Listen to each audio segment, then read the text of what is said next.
Kapangyarihan ng mahiwagang trabungko at mutya ng pugita. Kamusta mga kaagimat? Welcome back sa aming YouTube channel na mga babaylan. Panibagong video naman ang ating pag-uusapan, at ito ay tungkol sa mga tinataglay na kapangyarihan ng mahiwagang trabungko at mutya na nanggaling sa mga pugita.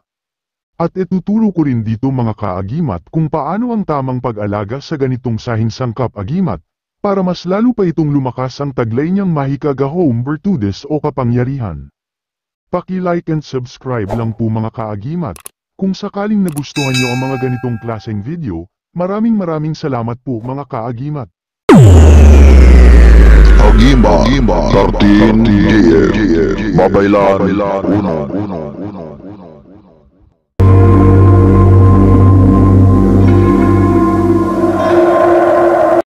Ang mga pugita or octopus ay naninirahan sa maraming iba't ibang mga rehiyon ng karagatan. Bilang mga matatalinong hayop, ang pugita ay eksperto pagdating sa camouflage. Ito ay may abilidad na iangkop ang kulay ng katawan sa kanilang kapaligiran. Marahil ito ay dahil sa panahon ng evolusyon upang maiwasan ang mga mandaragit. Dahil sa kanilang malambot na katawan, may abilidad silang magtago sa mga maliliit na butas. At sa mga pugita naman na nagtataglay ng mutya at trabungko, sila ay mga alaga ng mga engkantado na naninirahan sa ilalim ng karagatan, pero hindi halos lahat ay makakamtan ng ganitong klaseng agimat, dahil bihira lang ito na makukuha ang mga ganitong klaseng agimat na nanggaling sa mga pugita.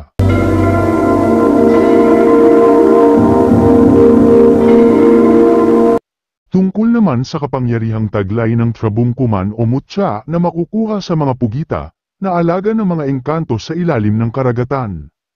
Ito ay may malakas na kapangyarihan sa protection at depensa sa katawan, physical at spiritual. May kapangyarihan din ng trabungkuman o mutya ng mga pugita na makapagpalakas at nakapagpatalas ng memorya.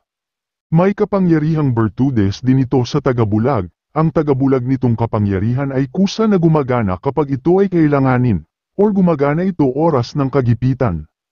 Kapag sakaling may masamang tao na mayroong masamang balak laban sa iyong aura, at ikaw ay kanyang hinahabol, ang kapangyarihan nito ay kusa lang na gumagana, at ikaw ay hindi makikita ng kalaban, ikaw ay mawawala sa kanyang paningin, at ang isip ng kalaban ay magiging blanko at malilito.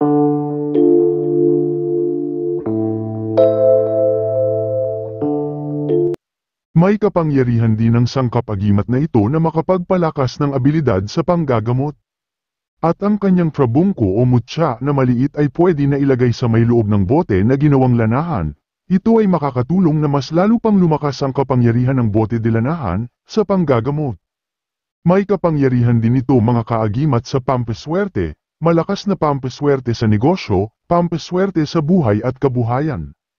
At pampaswerte din ito sa trabaho, may kapangyarihan din ng sangkap-agimat na ito na makapagpaamo ng mga gabay. Nagpapaliwas din ito ng mga hindi inaasahang mga panganib at mga sakuna. Kapag mayroon itong net cage ay pwede ito na isuot para palaging dala sa katawan.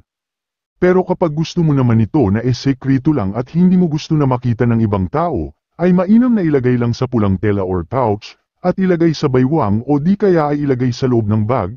Tungkol naman sa pampalakas at pampatalab ng kanyang kapangyarihang virtudes, ay pahidin lang ito ng Divine Oil Aura Babaylan. Sa araw lang ng Biyernes o di kaya ay Martes, ang sangkap-agimat na ito ay walang bawal, kahit saan ito ay pwedeng madala.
Mga kaagimat, mayroon lang po akong kaunting share na mga products na galing sa mga mababait na mga nag-sponsored sa Agimat 13 JF Babaylan Unom. Sila ay may mabuting kalooban at tumulong sa mga babaylan. Promote lang namin ang kanilang shop, baka sakaling may magustuhan po kayo doon sa kanilang mga products mga kaagimat. At mayroon pa po kayong 15% discount kapag bumili po kayo doon mga kaagimat, basta gamitin nyo lang po ang code ng Agimat 13 JF Babaylan. Ang pangalan ng kanilang shop mga kaagimat ay GFF Fishing Gear. At ang location ng kanilang shop ay matatagpuan sa Toril, Davao City. At mayroon din silang website at pwede nyo po sila na email doon sa kanilang website, kung kayo po ay may katanungan o kapag nais nyo pong bumili sa kanilang mga products mga kaagimat. Ito ang kanilang website mga kaagimat, www.gffishinggear.com. At sila po ay authorized dealer ng Mercury Marine. Ang mga products naman nila mga kaagimat ay mga fishing gear, boats, fiberglass boats, boat accessories, outboard engines, and parts. Mayroon din po sila na Facebook page at follow nyo din po sila mga kaagimat, at pwede nyo din po sila i-message sa kanilang Facebook page. Sa mga mahilig po magpamingwit sa dagat man o mapailog, ay nandito na po mga kaagimat ang mga kompletong products na tiyak na magugustuhan nyo, at mura pa, at may 15% discount pa mga kaagimat.